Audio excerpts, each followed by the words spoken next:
Hello everyone and welcome back to my channel. Today I will be reading the 6th chapter of Emperor's Ring. Feluda got into the Tonga and said to the driver, Hazrat Ganj. Where is that? I asked. It is the Chowringhee of Lucknow. There is lots to see in this town beside royal palaces. I want to look at shops today. Yesterday, from the residency, we had gone to Bono Bihari Babu's house for coffee and taken a look at all the animals once more: the hyena, the rattlesnake, the spider, the wildcat, and the scorpion. While having coffee in the living room, Feluda had looked at the locked door and said to Bono Bihari Babu, I had noticed it was locked the last time we were here. What does it lead to? Oh, yes, it's just a spare room. I have kept it locked ever since I moved in. Didn't want to take the trouble of having it cleaned, you see.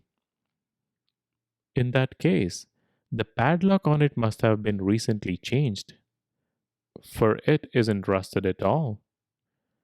Bono Bihari Babu's smile did not falter, but he gave Feluda a very sharp look. Yes, he said. The old one got so rusty that I was obliged to change it. Baba changed the subject. We were thinking of going to Haridwar and Lakshmanjula, he said. Bono Bihari Babu lit his pipe and blew out a pungent smelling smoke. When would you like to go? He asked. If you leave the day after tomorrow, I can come with you. I told you about the 12-foot python, didn't I? I really must take a look at it. Besides, our detective has turned so active that it might be a good idea for all of us to go out of town for a while. Dhiru Kaka said, I cannot do that quite so easily. But there is no reason why three of you can't go. Felu and Tapesh must not go back without having seen Lakshmanjula. If you come with me, said Bono Bihari Babu, I can arrange for you to stay at Dharamshala, I know, and can get a car to take you to Lakshmanjula from Haridwar. I know a lot of people there. Now, you must decide what you want to do. We decided to go with Bono Bihari Babu on Friday, which was the day after tomorrow. Even a couple of days ago, I would have been quite pleased to have Bono Bihari Babu's company. But the incident at the residency had made me feel doubtful about the man. But Feluda didn't seem to mind, so I told myself not to worry. This morning, Feluda said, I have run out of razor blades. Let's go and get some. So we were out in a tonga going to Hazratganj. Apparently, you could get anything you wanted in Hazratganj. Feluda had been totally silent since yesterday regarding the matter of ring. When he had gone for his bath this morning, I had tried to read his scribbles once more, but they still didn't make any sense.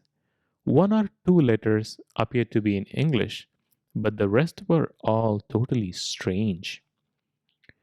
Sitting beside him in Tonga, I couldn't contain my curiosity any longer, and I told him what I'd done. He was furious at first. What you have done is despicable, he said sternly. Why? One could call you a criminal. He relented a little. You could never read those words, he said more amiably, because you don't know the script. What script is it? Greek. And the language? Is that Greek too? No, it's English. Where did you learn to write in Greek?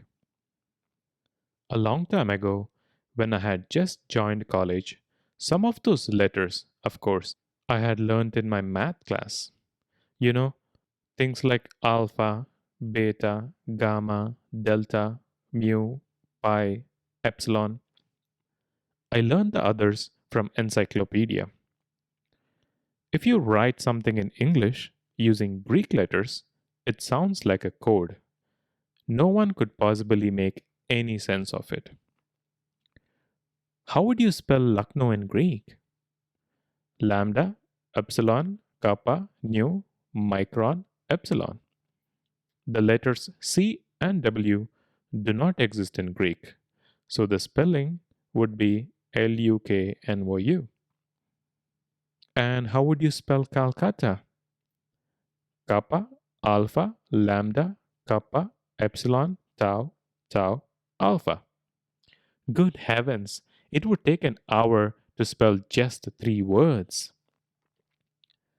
Hazratganj wasn't exactly Chaurangi, but it had some nice shops. We paid the Tonga off and began walking. Look, Feluda, there's a stationery shop. They will have blades. Wait, there is something else I need to do. Feluda suddenly stopped before a shop. Malkani and Company, antique and curio dealers. Its signboard proclaimed in large letters. One look at the showcase outside told me it was a shop that sold old things. Inside, it was packed with ancient jewelry, carpets, clocks, furniture, chandeliers, framed photographs, and heaven knows what else.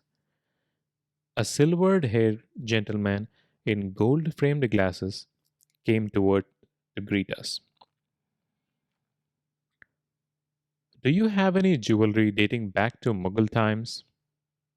No, I'm afraid not, but I could show you shields and armors of that period.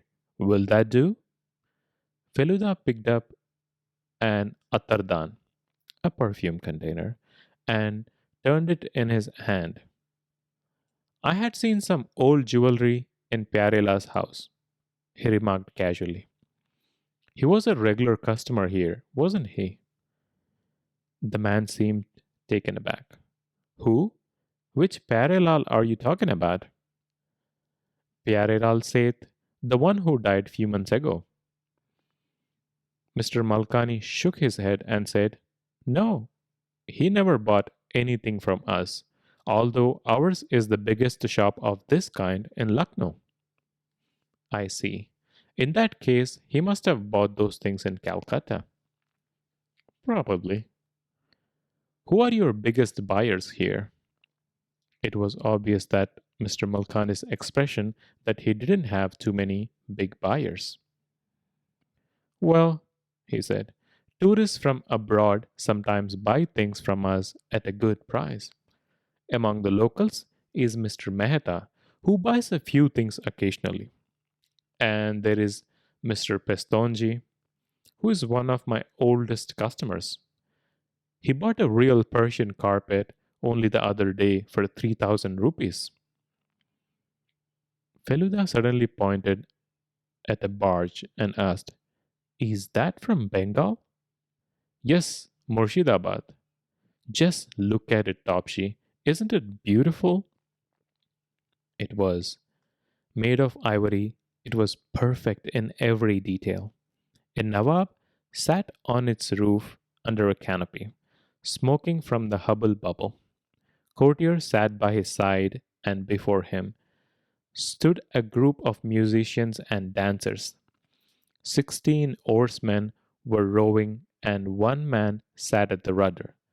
Besides these, there were guards and messengers and every other person necessary in a royal entourage.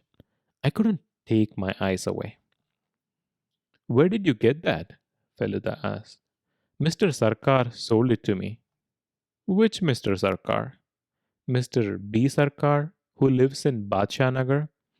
He too has occasionally bought a few things from me. He's got a good collection. I see. Well, all right then. You have got a nice little shop here. I'm glad to have seen it. Thank you. Good day, sir. We came out of the shop. That means Bono Bihari Sarkar frequents these shops, said Feluda. I have had my suspicions all along. But he said he wasn't interested in such things. If he wasn't, how could he tell at one glance whether a stone was real or fake? A shop called the Empire Bookstall was next door to Malkani and Company. Feluda wanted to buy a book on Haridwar and Lakshman Jhula. So we went in and found Pyarelal's son Mahabir. Feluda whispered softly, I can see he's buying a book on cricket. Very good. Mahabir was standing with his back to us. Feluda went up to the man behind the counter and said, Do you have anything by Neville Cardus? Mahabir spun around immediately. I knew Cardus had written some very good books on cricket. Are you looking for a particular book? Asked the bookseller. Yes, the one called Centuries. No, I'm afraid we don't have that one. Shall I show you some other books? Mahabir came forward with a smile. Are you a cricket enthusiast? He asked. Yes, so apparently are you, Feluda replied. Mahabir looked at the book he was holding. Yes, he said. I had ordered this one. It's Bradman's autobiography. Oh, I see. I have read that one. A brilliant book. Who do you think was a great cricketer? Ranji or Bradman? Soon, both were involved in an animated discussion. After a few minutes, Mahabir said, The quality restaurant isn't far from here. Why don't we sit down and have a cup of tea? Feluda agreed. The three of us trooped into a restaurant. I ordered Coca-Cola and the others asked for tea. Do you play yourself? Mahabir asked. I used to, Feluda said. I have played here in Lucknow. How about you? I was in the first 11 at the Doon School. My father, too, was a good player in school. A shadow passed over his face. Feluda began pouring the tea. You must have heard about the ring, he said. Yes, Mahabir replied. I went to visit Dr. Srivastava. He told me. Did you know your father had that ring and that he wanted to give it to Dr. Srivastava? My father had told me a long time ago that he wanted to give something of value to Dr. Srivastava for making me well. I did not come to know what it was until after his death. Dr. Srivastava himself told me. Then he looked straight at Feluda. Why are you taking such an interest? Feluda smiled. It's just a sort of hobby. Mahabir sipped his tea and said nothing. Who else is there in your house? Feluda asked quietly. An old aunt and some servants. Have they been with you for some time? All from even before I was born. Pritam Singh, our bearer, was with my father in Calcutta 35 years ago. Did your father have any other articles like that ring? I don't know. In fact, I had quite forgotten about this interest my father had. He began collecting antiques when I was very small. I opened an old chest the other day. There were some other things of that period, but none as valuable as that ring. I sipped my Coca Cola through a straw. Mahabir paused, then lowered his voice. Pritam Singh told me something rather strange. Feluda waited for him to continue. Mahabir looked around carefully and leaned forward, still speaking softly. He said he had heard my father scream that morning before he had his second heart attack. Oh.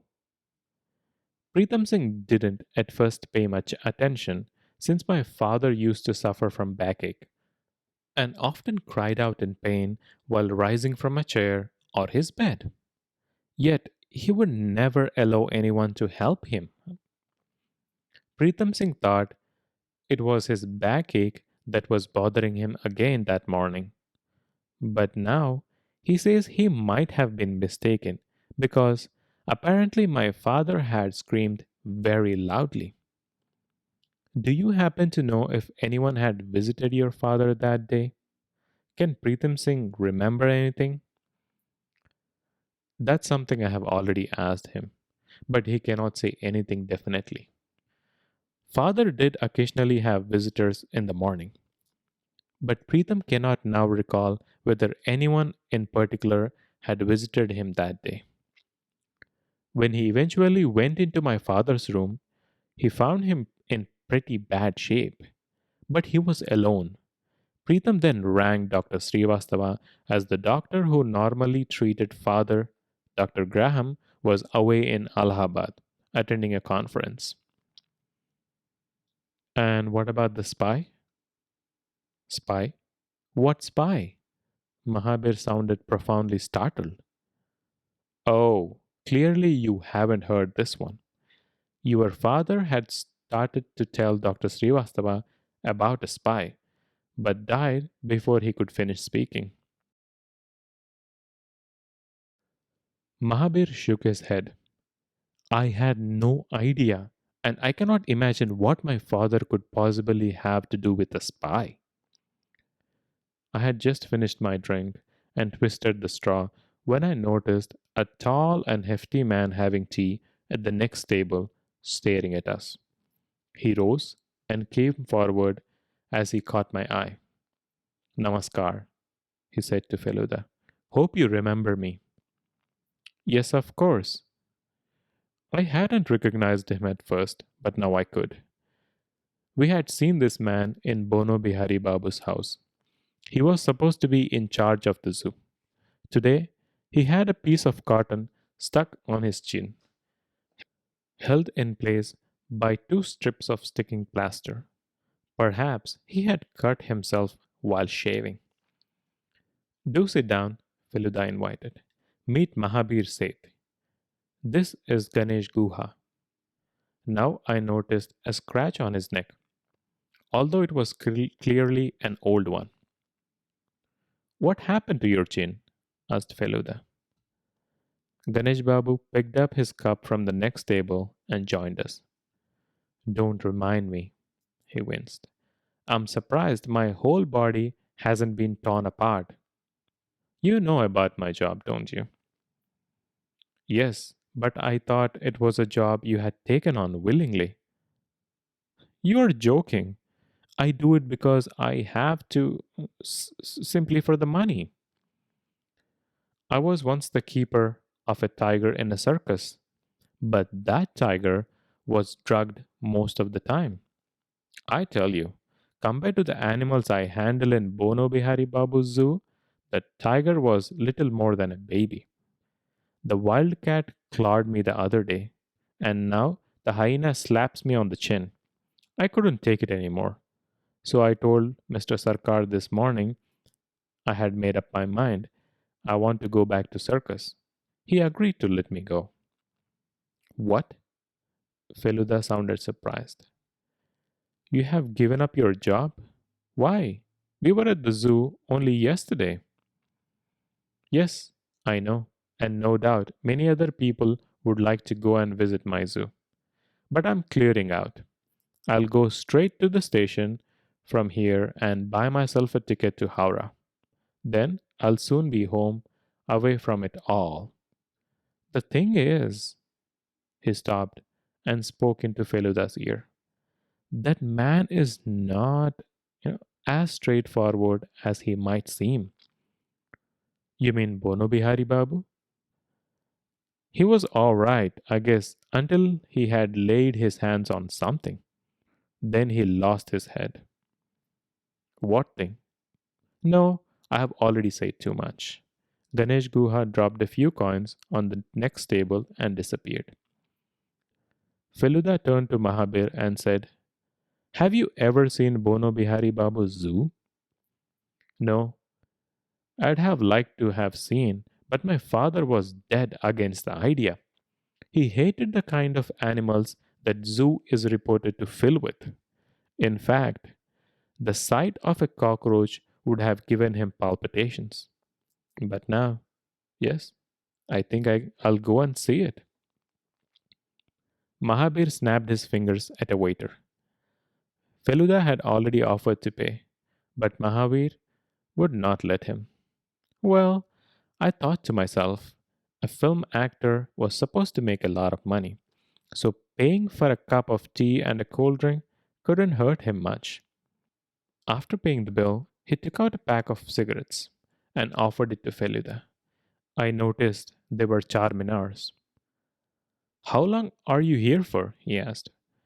Tomorrow, we're going to Haridwar for a couple of days. But after that, we are here until next month. Are you all going to Haridwar? No, Dhiru Kaka cannot get away. So we three are going, and possibly Bono Bihari Babu. He's going to look at the Python in Lakshmanjula. We went out of the restaurant. I have a car, Mahabir offered. I could give you a lift. No thanks, said Feluda. We can ride in a motor car anytime in Calcutta. A changa is a new experience and an enjoyable one. Mahabir took Feluda's hand and clasped it warmly. It really was a pleasure to meet you, he said. Let me tell you just one thing. If I get evidence that my father did not die a natural death and that someone was responsible for it, I will not rest until I have cracked down the criminal and settled scores with him. I may be young, but I did spend 4 years in the military academy. I have a licensed revolver, and I am a crack shot. Goodbye. He crossed the road, got into his black standard, and drove off. Feluda simply said, Bravo. Yes, the plot had certainly thickened. There appears to be a puzzle within a puzzle, a maze within a maze. We began walking in search of a Tonga. Feluda didn't really need blades, I realized. And that is the end of chapter 6. Thank you for listening. If you have enjoyed it, please like the video and subscribe to my channel. See you all in the next video.